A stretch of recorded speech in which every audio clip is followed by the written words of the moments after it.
Este mensaje yo estaba orando porque hace muchos años que lo había predicado. Y verdaderamente en este tiempo el Señor puso en mi corazón una inquietud muy grande de hablarle a la iglesia y este mensaje volvió a resurgir. Pero el Señor me mostró cosas mucho más profundas de lo que antes había visto. Y así es la palabra de Dios. La palabra de Dios es multifacética. Podemos predicar el mismo texto miles de veces y esas miles de veces Dios nos hablará algo nuevo. Por eso en esta noche yo quiero hablarles acerca de cómo salir de la crisis. Decirle a quien está a tu lado, vas a salir de la crisis. Y es una palabra que hoy la escuchamos muy a menudo, la palabra crisis. Crisis económica, crisis sentimental, crisis en diferentes partes. Y en el lenguaje actual, o muchas veces buscando, indagando, la palabra crisis se la ve como un tiempo de prueba. Para algunos la palabra crisis es un tiempo de prueba, pero también esa misma palabra crisis se la ve como un tiempo de oportunidades. Diga conmigo, tiempo de oportunidades. Lastimosamente hay gente que atraviesa diferentes crisis en cualquier etapa de su vida, pero no saben la oportunidad que Dios tiene después de esa crisis. Hay personas que atraviesan la crisis y lo que hacen es desmayar. Anoche estaba mirando un deportista que sufrió un accidente terrible que lo dejó prácticamente hemipléjico. Y era un deportista, un hombre que decía, yo confiaba solamente en la fuerza de mi cuerpo. Y este accidente que tuvo, creo que hacía con los cuatriciclos en las dunas, en la arena, y bueno, tuvo ese grave problema que lo dejó en una silla de ruedas para siempre. Diga conmigo, para siempre. Pero hay gente que cuando está en la crisis, en vez de salir a flote o buscar una nueva oportunidad, se dejan estar, se deprimen, se agobian y muchas veces las crisis hasta los llevan a la muerte. Este hombre con tremendo problema lo que hizo fue, comenzó a tener una nueva oportunidad. Entonces, si bien él no podía mover sus piernas, pero se manejó, comenzó a hacer deportes hasta surfear, que sería algo totalmente increíble, una persona que no tiene fuerzas en sus piernas que pueda hacer surf. Sin embargo, él comenzó a hacer ciclismo con las manos, manejaba su bicicleta. Comenzó a hacer surf de una manera que le fabricaron una tabla donde él podía hacer el deporte totalmente y fue hasta las Olimpiadas de Hawái. Hawái es el lugar donde tiene las olas más grandes como para hacer surf. Y este hombre fue allí, una persona imposibilitada de caminar, pero su mente, su fuerza, sus ganas de seguir no lo imposibilitaron. Y él dijo, estoy pasando por una crisis, pero hay una oportunidad para seguir viviendo, ir a cosas mejores.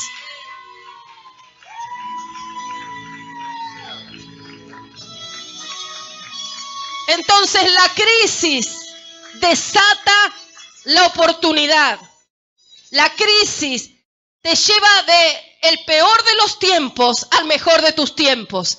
La mayoría de nosotros vinimos a Cristo porque estuvimos en crisis. La mayoría de nosotros, si no hubiésemos estado en una crisis, en un problema, en alguna aflicción, en alguna necesidad, no hubiésemos llegado nunca a Jesús. Porque ¿quién llega a Jesús sin problemas? La gente que no tiene problemas le da la espalda a Dios. La gente que de pronto todo le va bien, le da la espalda a Dios, piensa que la iglesia es para los enfermos, para los ancianos, no piensa de que en verdad nosotros necesitamos de Dios. Y cada uno de nosotros ha llegado a Cristo a través de una crisis. Por eso yo creo que el peor de los tiempos nos llevó al mejor de los tiempos, que fue conocer a Jesús. ¿Cuántos dicen amén? Entonces, al final de todo, diga conmigo, al final de todo, la crisis se transforma en una puerta para un nuevo comienzo. ¿Cuántos dicen amén? Al final de toda esa crisis que estás pasando, que estás viviendo, por la cual estás atravesando, se va a transformar en esa puerta que te va a llevar a un nuevo comienzo. Si hoy quizás la crisis te está tocando en algún área de tu vida, crisis laboral, crisis sentimental, una crisis en tu cuerpo, la crisis del país, cuántas cosas pueden hoy estar tocando nuestra vida, pero Dios quiere anunciarte en esta hora que el peor de tus tiempos se convertirá en el mejor de tus tiempos. Así que si estás en crisis en el peor momento, Dios te anuncia que se convertirá en el mejor de tus tiempos. Porque es un tiempo de oportunidades, es un tiempo de nuevo comienzo. La crisis te lleva a buscar a Dios, por eso estarás en el mejor momento. Amén. No te hundas en la desesperación. Hay una salida, hay una puerta que te llevará a un nuevo comienzo. Algo Dios va a hacer, algo Dios va a hacer. No dejará para siempre caído el justo. El Señor te va a sacar a una nueva temporada y el peor de tus tiempos se convertirá en el mejor de tus tiempos. ¡Aleluya! Quiero que anotes, vamos al libro de Primera de Reyes, capítulo 18. Para aquellos que tienen la Biblia pueden anotarlo y después verlo en sus casas. Pero yo se los voy a leer. En este capítulo vemos que hubo un tiempo de mucho hambre en Israel. Por 3 años y medio, la Biblia nos cuenta que hubo sequía en la tierra. Al haber sequía, los animales se morían porque no tenían para pastar, no tenían para beber. No había agua para poder regar la agricultura. Estaba totalmente Israel devastada. Y por sobre todas las cosas, no solamente, imagínense 3 años, diga conmigo, 3 años y medio en total sequía. La sequía que había en Israel rasgaba la tierra. Cuando vemos algo árido, seco, así estaba Israel. Y no solamente eso, sino que en ese tiempo de gran sequía reinaba Acab y Jezabel. Jezabel llevó al pueblo de Israel al tiempo de mayor idolatría y corrupción, tanto física, moral, espiritual, que Israel jamás había vivido. Diga conmigo, jamás había vivido. Fue el tiempo más corrupto en todas las áreas, física, moral, espiritual. Llevó Jezabel a Israel al punto terrible de llevar la idolatría en este pueblo de Israel que conocía al Señor, que conocía al Dios de Israel, que sabía de sus antepasados las obras maravillosas que Dios había hecho. Esta mujer, con su poder totalmente manipulador, manipuló a Acab y ella instauró el régimen político y religioso en Israel, llevando al extremo la idolatría y que el pueblo de Dios, que habían conocido al Dios de Israel, se involucrara totalmente en adorar a Será y a Baal. Fue algo tremendo. Y Acab, no hablemos ni siquiera de Acab, porque fue uno de los peores reyes que Israel tuvo. Diga conmigo, peores reyes. Pero en el medio del peor reinado, en el medio del peor de los tiempos, diga conmigo, peor de los tiempos, Dios levanta a Elías, que fue uno de los profetas más renombrados que hubo, que Dios usaba con cosas extraordinarias. Por eso te digo que en el peor de los tiempos, Dios siempre hace cosas portentosas que nos cambian las situaciones para que se convierta en el mejor de nuestros tiempos. El peor de los tiempos de Israel, Dios levanta un ungido, un hombre lleno de fuego, un profeta totalmente renombrado. Eso es lo que Dios hace. Él cambia las circunstancias para bien. Y la Biblia nos dice que había hambre y tiempos de sequía y los cielos estaban totalmente cerrados. Tiempos difíciles, tiempos difíciles. Y tal vez hoy estás aquí o hay alguien que está mirando el video y está pasando por esos tiempos difíciles. Pero Dios nos va a sacar y quiero animarte, Porque Dios ha dado palabra, Dios ha dado promesa, el Señor no es deudor de nadie y el Señor va a sacarnos a tiempos portentosos. Si en verdad está en tu corazón el querer salir de la crisis en la que te encuentras, Dios te va a cambiar los tiempos, Dios va a cambiar las circunstancias y Él te va a llevar a tiempos de bendiciones portentosas. Porque Dios tiene el poder de sacarnos de la crisis y Dios tiene el poder de cambiar para siempre nuestra historia. Él es el único que tiene el poder de cambiar tu historia. Si te dijeron que sos un fracasado, si te dijeron que no servís para nada, si te dijeron que no valés, Dios va a cambiar tu historia. Él es el único que tiene el poder de hacerlo. Él es el único que puede sacarte de la crisis en la que el enemigo quiere meterte para que salgas a un nuevo tiempo. Para que salgas al tiempo donde Dios quiere colocarte.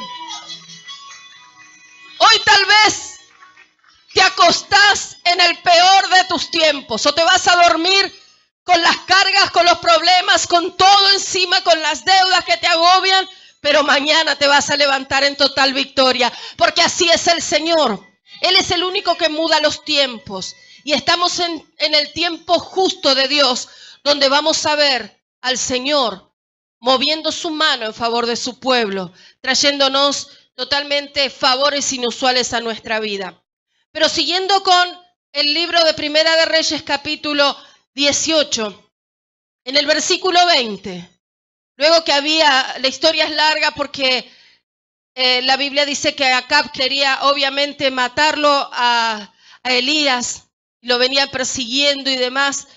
Pero en un momento Elías se encuentra con Abdías, que era uno de los siervos fieles del rey, y le dice, dile al rey que Elías está aquí y yo me presentaré delante de él. Y como Elías tenía la bendición de que la unción lo hacía tan rápido, muchas veces es como que Elías estaba acá y después a los 2 minutos dice la Biblia que tenía tanta unción y la unción lo hizo correr tan rápido que corrió más rápido que los carros de Acab y llegó más pronto él que los carros.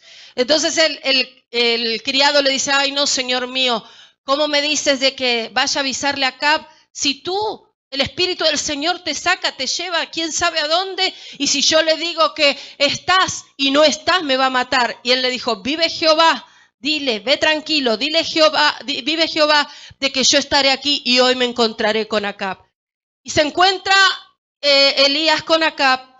Entonces le dice, convoca a todo el pueblo de Israel y veremos quién es más poderoso, si sus dioses o el Dios de Israel. Entonces es como que Elías hizo un pequeño congreso de avivamiento. Entonces allí fueron todos los que estaban a favor de los profetas de Baal, que eran 450, y estaba solamente él que confiaba en el Dios de Israel. Pero en el versículo 20 dice, entonces Acab convocó a todos los hijos de Israel y reunió los profetas en el monte Carmelo. Y acercándose Elías a todo el pueblo dijo, escuche, ¿hasta cuándo claudicaréis vosotros entre dos pensamientos? Si Jehová es Dios, seguidle, y si van en pos de su Dios, también. Y el pueblo no respondió palabra. Tremendo como el Señor, a través del profeta, tiene que confrontar al pueblo. Y esta es una de las causas o de los motivos por los cuales el Señor quiere entregar 4 llaves para poder salir de las crisis. Primero, el profeta reúne al pueblo y los confronta diciéndoles, ¿hasta cuándo claudicaréis? ¿Hasta cuándo? No es tiempo, querida iglesia, hermanos, de estar jugando al evangelio. Es necesario que seamos confrontados por la palabra. Diga conmigo, confrontados por la palabra. Porque a través de la palabra vienen los cambios. Lo único que muchas veces puede cambiar a la persona es el poder transformador de la palabra. Si no hay una palabra que te confronta, nunca vas a salir de las crisis y de los problemas y de los pozos en los que te han metido. Por eso fue necesario que Elías confrontara al pueblo diciéndole a todos, a ese pueblo que conocía a Dios, pero ese pueblo que un día estaba en la idolatría, se arrepentía y volvía al Señor. Señor. Y cuando venía otra vez, se arrepentía y volvían a la idolatría. Entonces Elías los confronta y le dice: ¿hasta cuándo? Querida iglesia, es tiempo de tomar decisiones radicales. Él le dijo: tienen que hacer algo, una decisión radical. Tienen que cortar con aquellas cosas que te alejan de Dios. Es un tiempo que ya no debemos estar jugando al cristiano frío, sino que es el tiempo de jugárselas por el Señor. No sabemos en qué momento viene el Señor, pero ya las señales están prácticamente dadas. Iglesias, de pronto personas que son cómodas, que no quieren, de pronto una pequeña luchita, ya se dejan de congregar, ya dejan de servir, ya dejan de buscar a Dios. Querida gente, hoy en día hay países donde están siendo perseguidos por predicar el evangelio, y aquel que predica la palabra de Dios va a ser penado con cárcel. Hay cristianos que se están muriendo, que los están asesinando por predicar la palabra de Dios, y todavía nos estamos dando el lujo de estar jugando al evangelio. Hoy me congrego, hoy estoy en la cresta de la ola, mañana estoy abajo del precipicio. No, ¿hasta cuándo claudicaréis? Tuvo que confrontar el profeta al pueblo, decirle a quien está a tu lado: el Señor te tiene que confrontar para que entiendas. Cortar con aquellas cosas que te alejan de Dios, hábitos, gente que te rodea, porque como siempre lo voy a decir, hay amistades que te catapultan, o sea, que te levantan, te alzan, pero hay amistades o gente que te sepulta, que en vez de llevarte a las cosas de Dios te aleja. Es tiempo de ser bien radicales. Es tiempo de dejar al Señor obrar en nuestras vidas. Y el Señor dice: ¿hasta cuándo claudicaréis? ¿Hasta cuándo seguirás con el agua en los tobillos? No, el Señor dice: no quiero el agua hasta los tobillos. No quiero el agua hasta las rodillas, hasta los lomos, dice el Señor. Así que esta es la noche en la cual tenés que tomar la decisión de seguir al Señor y decir: Señor, yo quiero que tú hagas conmigo lo que quieras. Amén. ¿Hasta cuándo seguirás con un pie en el Señor y con todo tu cuerpo en las redes del mundo? Porque como predica el apóstol, hay cristianos que muchas veces son 100% o 90% espiritual los días domingos, pero ya cuando van a emerger para la semana, ya se va al espiritual y comienza a ser el cristiano carnal. Entonces Dios dice: ¿hasta cuándo claudicaréis? Debemos seguir a Jesús, debemos ser fieles al Señor, pase lo que pase. Con miles de problemas y de dificultades tenemos que seguirle sin bajar los brazos. No importa que muchas veces tus amigos no te comprendan y que quizás te dejen de lado porque decir que sos cristiano, vas a la iglesia. No importa que tu familia quizás no te comprenda y que piense de vos o te dejen de lado porque eres cristiano, porque crees en el Señor o porque querés un cambio de vida. No importa, lo único que te tiene que importar es lo que piensa el Señor de ti. Lo único que te tiene que importar es seguir al Señor siempre, siempre, siempre, porque de la mano del Señor alcanzarás las promesas y alcanzarás la vida eterna. Nadie te puede dar la vida eterna, solamente el Señor. ¿Cuántos dicen amén? ¿Hasta cuándo claudicaréis? Claudicar significa también cavilar. Hay otras versiones bíblicas. Sería como: ¿hasta cuándo van a jugar? ¿Hasta cuándo van a dudar en el Señor? ¿Hago las cosas de Dios o sigo lo que el mundo me dice? ¿Hasta cuándo? Dice el Señor. Y en el versículo 30 dice: entonces dijo Elías a todo el pueblo: acérquense a mí. Y todo el pueblo se le acercó. Y dice la palabra de Dios que Elías arregló el altar de Jehová que estaba arruinado. La versión de traducción viviente dice: el altar estaba derrumbado. Y otra versión dice: el altar estaba abandonado. Elías tuvo la segunda llave para salir de la crisis. Dijimos, la primera llave para salir de la crisis es ser confrontado por la palabra. Porque si no somos confrontados por la palabra, nunca vamos a saber los errores que estamos cometiendo. Y si estamos cometiendo errores, el Señor nos da la oportunidad a través de su palabra de arrepentirnos y volver a hacer las cosas de nuevo. Por eso es necesario, como hizo el profeta, y la voz profética lo que hace es confrontar. Confronta, así como confronta a Jezabel, confronta nuestras vidas. Entonces él confrontó. La segunda llave que tuvo que hacer Elías, pero que nos muestra que podemos salir de la crisis, es que Elías tuvo que arreglar el altar donde se ofrecían los sacrificios. Y hay algo que a mí me llama la atención. ¿Por qué arreglar? No es que tuvo que hacer un altar. En el Monte Carmelo había un altar, había ya un altar. Diga conmigo, había un altar. No es que Elías tuvo que fabricar uno, sino que él tuvo que arreglarlo. Y ese altar donde se ofrecían los sacrificios estaba allí en el Monte Carmelo, pero estaba arruinado. Estaba totalmente abandonado. Estaba llevando años sin ser utilizado. Y Elías, para arreglar el altar, primero lo que tuvo que hacer es llamar al pueblo. Dijo, vengan muchachos, vengan, acérquense. Queriendo darle un mensaje al pueblo de que era necesario restaurar la comunión con Dios. Y yo quiero decirte en esta hora, el altar simboliza o significa la intimidad que nosotros tenemos con el Señor. En el Carmelo había un altar, diga conmigo, había un altar. Quizás el altar es nuestro corazón.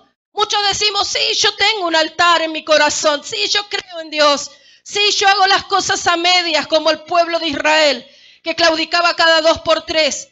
Pero ese altar que estaba allí en el Monte Carmelo estaba abandonado y arruinado. ¿Cómo está tu intimidad con Dios? Yo te pregunto, ¿cómo está tu comunión con Dios? ¿Cómo está tu lugar secreto con el Señor? ¿Cómo está el altar de tu corazón? Tal vez hoy me decís, apóstol, yo tengo el altar en mi corazón, pero ¿cómo está? ¿Está abandonado? ¿Está arruinado? Elías tuvo que restaurar ese altar donde se ofrecía el sacrificio. Hay personas que tienen arruinado el altar de su corazón por falta de perdón. Hay personas que tienen arruinado el altar de su corazón porque en vez de estar Dios primero, hay otras cosas antes que el Señor. Hay personas que tienen arruinado el altar porque están desobedeciendo lo que Dios está queriendo hacer con ellos. Entonces, hoy el Señor está llamándonos a que verdaderamente arreglemos el altar de nuestro corazón. La predicación de anoche fue tremenda y estamos en un tiempo en el cual tenemos que volver a la santidad, porque sin santidad nadie verá al Señor. Y si queremos días buenos en nuestra vida, tenemos que caminar conforme a la que la palabra de Dios dice. Si queremos que las bendiciones nos sigan, tenemos que ser obedientes a toda la palabra de Dios, no a lo que nosotros queremos, sino a toda la palabra de Dios. Vamos a tener dificultades, vamos a tener obstáculos, vamos a tener miles de cosas, pero la Biblia nos enseña que si somos obedientes tendremos recompensa de parte del Señor. ¿Cuántos dicen amén? Entonces la Biblia nos enseña de que Elías tomó 12 piedras que estaban por allí simbolizando a las tribus de Israel y comenzó a reedificar, por así decir, el altar que estaba arruinado. Elías tuvo que restaurar ese altar, tuvo que cavar alrededor del altar una zanja para que allí fueran llenos de los granos y demás. Pero Elías tuvo que hacerlo solo. Diga conmigo, tengo que hacerlo solo. Los otros profetas, ellos habían edificado, los profetas de Baal estaban haciendo sus sacrificios a su Dios con minúscula, pero eran 450. En cambio, Elías era solo. Diga conmigo, solo. Y él tuvo que edificar ese altar y tomar la pala y matar el toro para el sacrificio, juntar la leña, hacerlo todo solo. No hubo intervención de amigos, no hubo intervención de familia, no había nadie que lo ayude. Diga conmigo, procesos.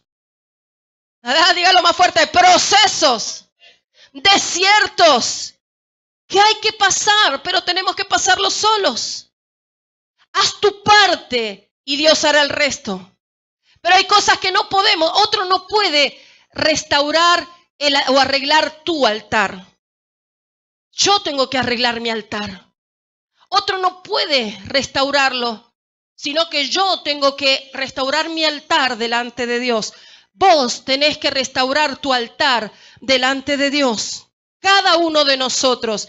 No esperemos que otro venga a ayudarnos a restaurar lo que nosotros tenemos que hacer. Por eso hoy Dios dice, vos haces lo que tenés que hacer y yo voy a hacer el resto. Y ahí estaba Elías. Ahí estaba Elías. Y de la misma manera que muchas veces nosotros estamos siendo confrontados contra grandes cosas o grandes desafíos, porque ellos habían puesto la leña, habían puesto todos los sacrificios, y la Biblia nos cuenta de que estaban los profetas de Baal implorando a su Dios en minúscula para que mandara fuego del cielo, y ellos habían ofrecido todo, hasta comenzaron a danzar porque estuvieron desde la mañana hasta más o menos pasado el mediodía. Y clamaban a su Dios con minúscula, y danzaban y ponían sacrificios y mataban toros y demás, hasta que llegó un momento donde Elías le decía, quizás su Dios está durmiendo. Tal vez se fue de vacaciones que no les contesta. Entonces los sacerdotes de Baal comenzaron a rajarse los cuerpos con cuchillos, comenzaron a cortarse como señal de sacrificio, sacrificándose casi ellos. ¿Y saben qué dice? Hasta llegar a que sus ropas estuviesen completamente llenas de sangre. Sin embargo, su Dios, entre comillas, no les respondió. Entonces ahí es donde entra Elías. Y Elías, a pesar de haberse enfrentado a esa tremenda decisión y decir 450, hoy tenemos que saber verdaderamente, que el pueblo vea quién es el verdadero Dios. Era verdaderamente algo de mucha fe. Sin embargo, él estaba solo y tomó la perfecta decisión de confrontar al pueblo, porque él estaba cansado de que el pueblo estuviera claudicando entre dos caminos o entre dos dioses. Entonces tenemos que saber, así como Elías tomó la mejor decisión, tenemos que saber que nuestras decisiones, sean buenas o sean malas, siempre van a afectar a nuestra familia. Nuestras decisiones, vuelvo a decir, sean buenas o sean malas, siempre van a afectar a nuestra familia o a los que nos rodean. Josué tuvo la mejor decisión de decir, pero yo y mi casa serviremos a Jehová. Tenemos que entender de que todo lo que nosotros hagamos, cuando somos obedientes a la palabra de Dios, las bendiciones nos seguirán. Cuando hacemos lo que Dios quiere que haga, las bendiciones nos seguirán. Y nosotros llevaremos a nuestras familias o a aquellos que nos sigan a esa tierra que fluye leche y miel. Pero nuestras decisiones de desobediencia o malas decisiones pueden llegar a arrastrar a tu familia o a todos los que te rodean al peor caos que puedas vivir en tu vida. Por eso el Señor dice, delante de ti hay dos caminos, el de la vida y la muerte. ¿Cuál eliges?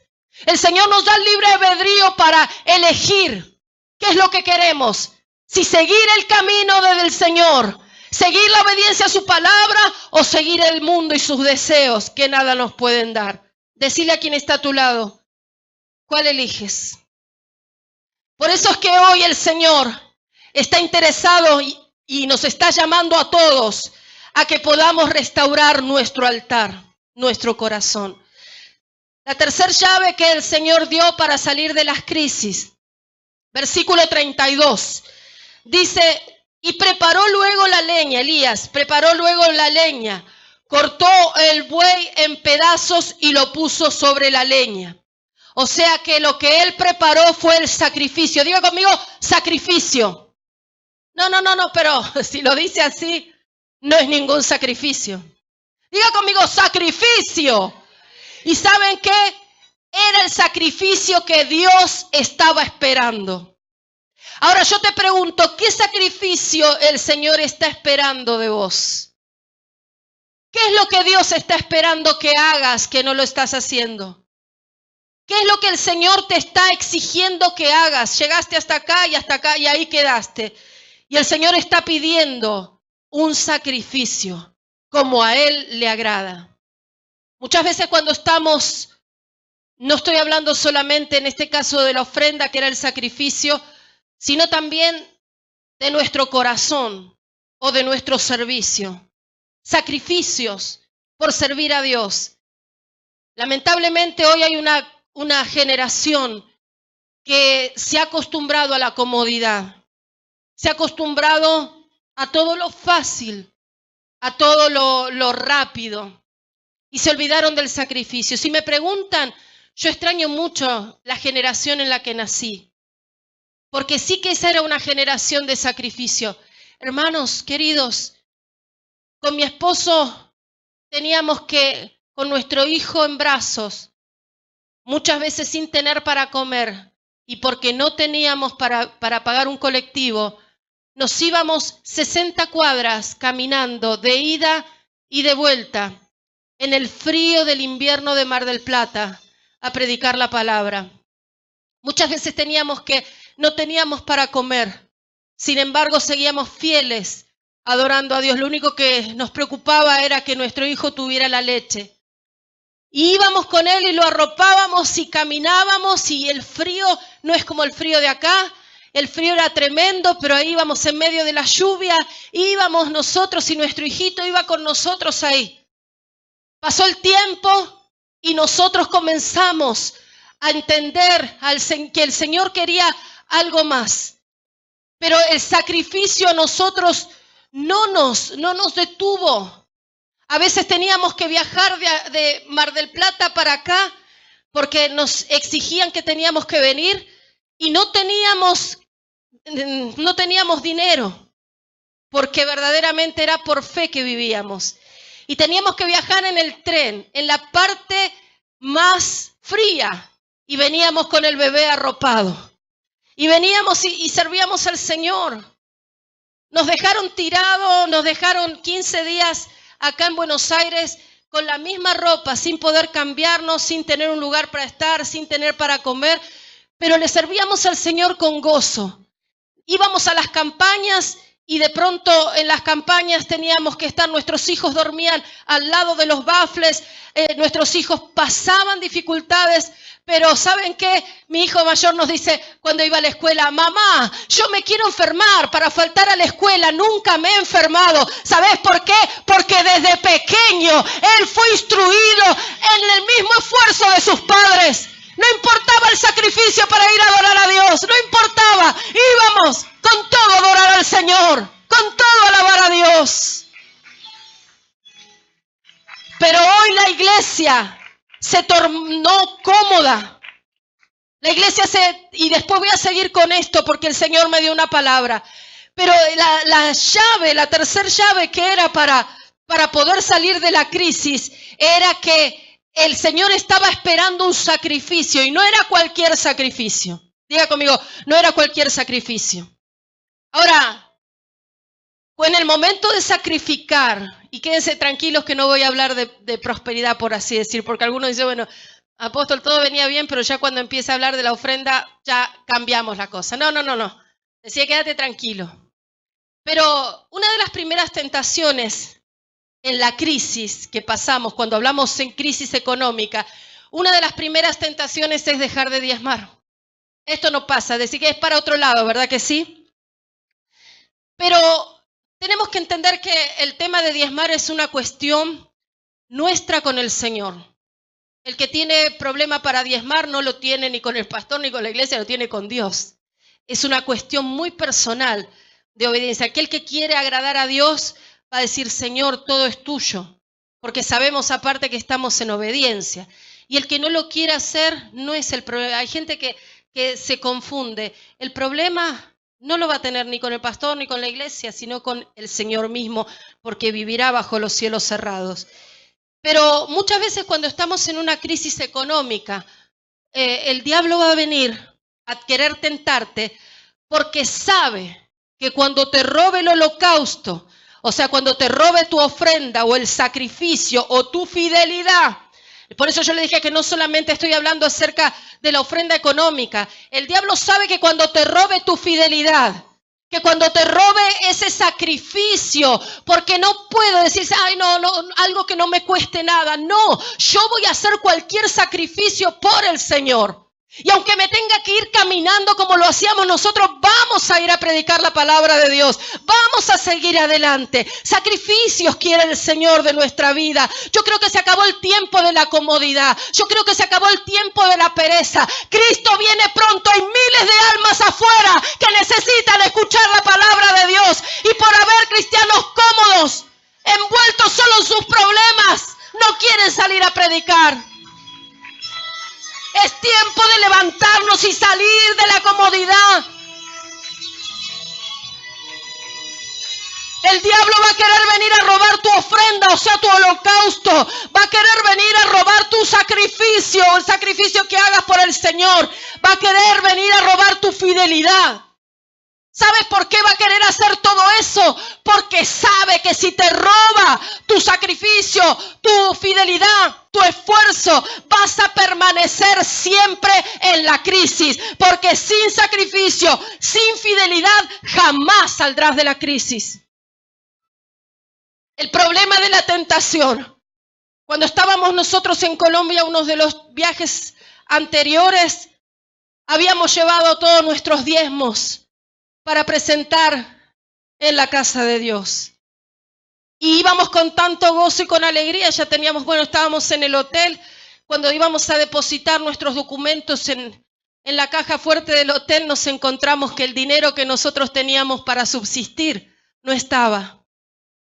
En ese momento no me acuerdo si teníamos que estar una semana entre viajar, trasladarnos, eran $400 más o menos. Comenzamos a buscarlo por todos lados sabidos y por haber. Decí conmigo, el dinero no estaba. Y comenzamos a, Señor, ¿y ahora? Estamos en un país extraño, no nos podemos volver porque teníamos el pasaje ya las fechas. ¿Qué hacemos? ¿Cómo subsistimos? Porque una cosa es estar en nuestra tierra, otra cosa es estar en otro país. ¿Quién podrá ayudarnos? No había nadie conocido que nos pudiera ayudar, si bien tenemos muchos preciosos amigos. Y viene el tentador. ¿Y qué nos muestra? Los diezmos que teníamos para el Señor. Y ahí el tentador, no pasa nada, como predicó el apóstol ayer. No pasa nada, total, Dios sabe. O total, saquen de ahí, total, el pastor no va a saber lo que ustedes van a diezmar. Y así muchas veces estamos. Sin embargo, nosotros dijimos ahí, en el nombre de Jesús, diablo, vete. Todo lo que hemos traído dedicado para el Señor es, y el Señor nos proveerá. Y en ese momento no sé de dónde encontramos cierto dinero y dijimos con mi esposo, gracias Señor, porque esto es poquito, pero alcanzará y nos sobrará. Hermanos queridos, diezmamos al Señor, hicimos ofrenda esforzada, le dimos de todo y encima cuando volvimos a Buenos Aires todavía nos había sobrado dinero colombiano. Porque cuando lo ponemos al Señor primero, Él te dará y te sobrará. Nunca permitas que el diablo venga a tentarte. Lo que es de Dios, es de Dios. Y verás ahí la manifestación del poder del Señor. Diga conmigo, es para los fieles, para los fieles. La cuarta llave para salir de la crisis. Versículo 34. Y le dijo Elías, traigan 4 cántaros de agua y derramadla sobre el holocausto y sobre la leña. Y dijo, hacedlo otra vez, y otra vez, y otra vez. Aún la tercera vez, y le hicieron la tercera vez, de manera que el agua corría alrededor del altar y también se había llenado de agua la zanja.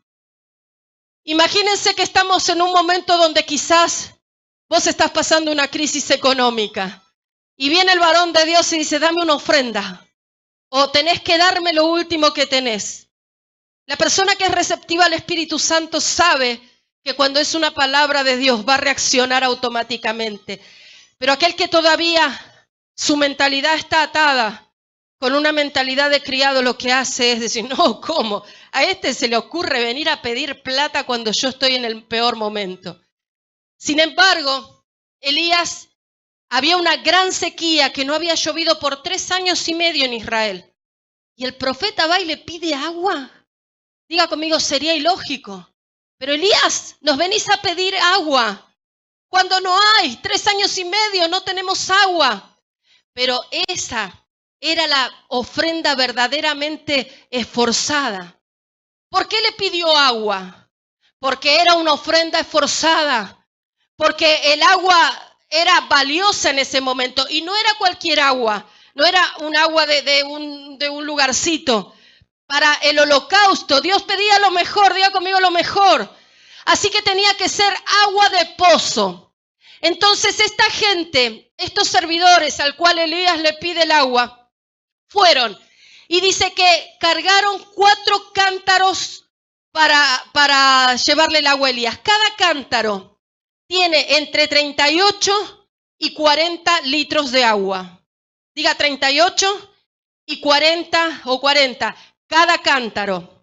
Primero Elías le pide 3, o sea que tuvieron que traer 3 veces cántaros cargados. No sabemos qué distancia tuvieron que ir a buscar, porque yo creo que no había agua por allí. Así que quizás habrán tenido que ir esforzadamente a caminar, a buscar el agua, sacar el agua del pozo. Y así fueron y tuvieron 480 litros de agua trajeron para el holocausto que Elías le pedía. Y esa era verdaderamente una ofrenda mucho más que forzada. Diga conmigo, mucho más que forzada. Era una ofrenda, pero bien importante, porque el agua en ese momento no existía, se había secado todo. Entonces, verdaderamente estos varones tuvieron que una gran ofrenda, 480 litros de agua.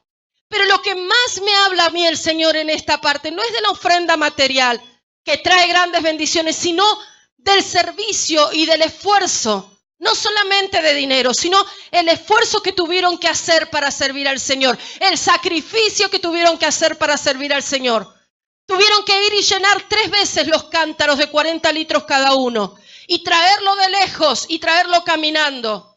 Y hoy vemos esta generación que no ha entendido, no está entendiendo lo que es ser solícito y servicial. Sinceramente mi corazón se duele porque esta generación no ha entendido acerca de ser solícito y ser una persona de servicio y una persona que sea totalmente dispuesta con sacrificio a servir a Dios. Se ha perdido el sentido de saber lo que es la honra. Hoy en día pasa así. Apóstol, pastor, ¿qué enfermo tengo que ir a buscar? Apóstol, pastor, dígame qué es lo que necesita para la casa de Dios.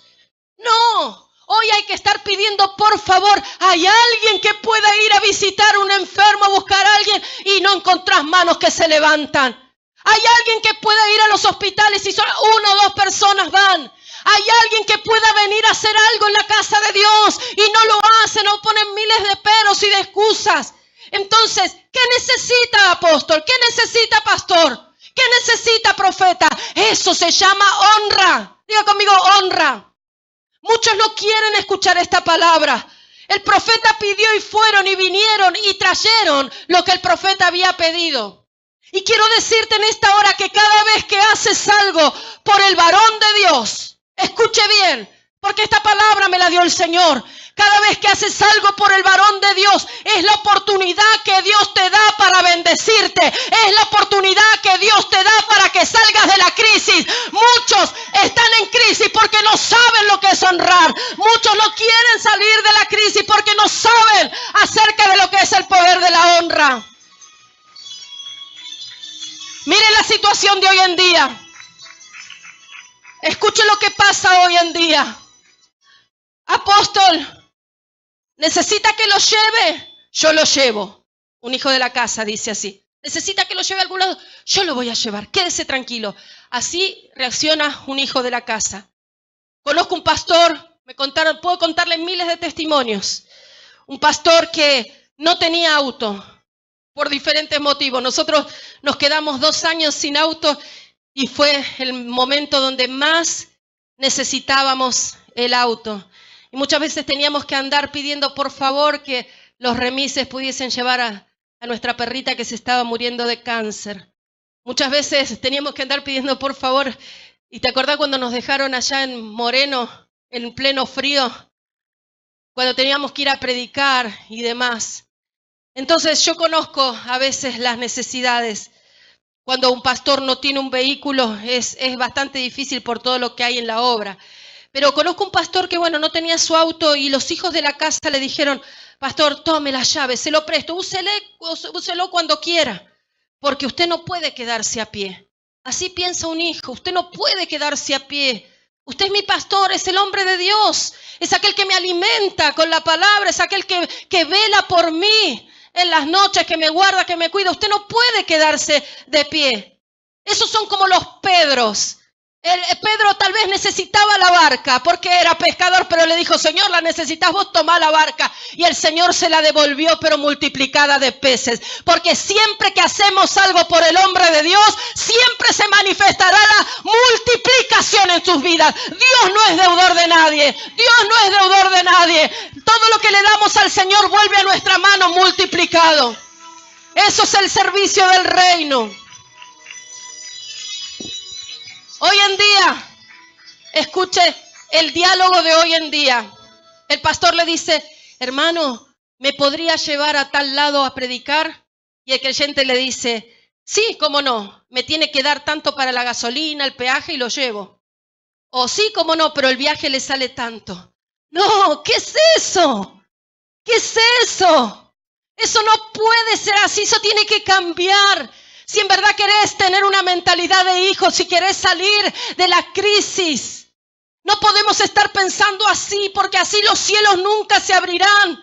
El poder de la honra es la oportunidad que Dios te da para que puedas salir de la crisis, así como fue la oportunidad que Dios le dio al pueblo de Israel a través de Elías para que pudieran salir. Ahora los hijos son los que honran. Los hijos son los que valoran, los hijos son presentes y los hijos son los que cuidan a su padre. Y quiero decirte que la Biblia dice, honrarás a tu padre y a tu madre para que tengas larga vida. Si tú no honras a tu padre y a tu madre espiritual, muchas bendiciones no vendrán para tu casa. Ya no hay tantos amén, pero a mí me importa que haya amén en el cielo. Porque hoy el Señor está diciendo una palabra para que la iglesia del Señor, no solamente aquí, sino afuera, entienda que el Señor está llamándonos a volver a edificar el altar de nuestro corazón que está descuidado. Has descuidado la presencia de Dios, has descuidado ese altar. Ya no oras como antes, no le sirves como antes, no hay sacrificio como antes cuando estabas en tu primer amor. Y el Señor te dice, yo tengo contra ti que has dejado tu primer amor, por lo tanto vuélvete, arrepiéntete, porque si no quitaré el candelero, el espíritu del lugar, y yo no quiero que el Espíritu Santo sea quitado ni de este lugar ni de mi vida. David dijo, Señor, quítame todo, el reino, lo que sea, pero no quites de mí tu Santo Espíritu.